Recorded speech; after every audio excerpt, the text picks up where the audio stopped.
மணிரத்னம் அவர்களின் தளபதி படத்தில் மம்பூட்டி அவர்களின் உதவியாளரில் ஒருவராக நாகேஷ் அவர்கள் வருவார்.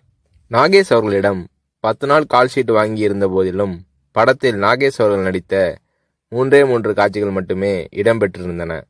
பிறகு ஒரு நாள் ரஜினி அவர்களை நாகேஷ் சந்தித்த போது, மணிரத்னம் என் கால்ஷீட்டை வீணாக்கிவிட்டார், இன்னும் சில காட்சிகளில் என்னை பயன்படுத்தியிருக்கலாம் என்று நாகேஷ் அவர்கள் தன்னுடைய ஆதங்கத்தை வெளிப்படுத்திய போது, ரஜினி அவர்கள் பதில் ஏதும் சொல்லாமல் புன்னகை புரிந்தார். அவ்வளவுதான்.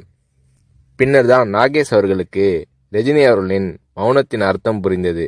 ரஜினி அவர்களிடம் பேசிக்கொண்டிருக்கும் போது அங்கே இல்லாத 3வது நபரை பற்றி குறை சொல்லி பேசினால் ரஜினி அவர்கள் அதை விரும்புவதில்லை.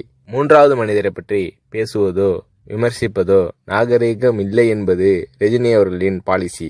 இது நாகேஷ் அவர்களுக்கு தெரிய வந்தபோது ரஜினி அவர்கள் மீதான மதிப்பு நாகேஷ் அவர்களின் உள்ளத்தில் பல மடங்கானது.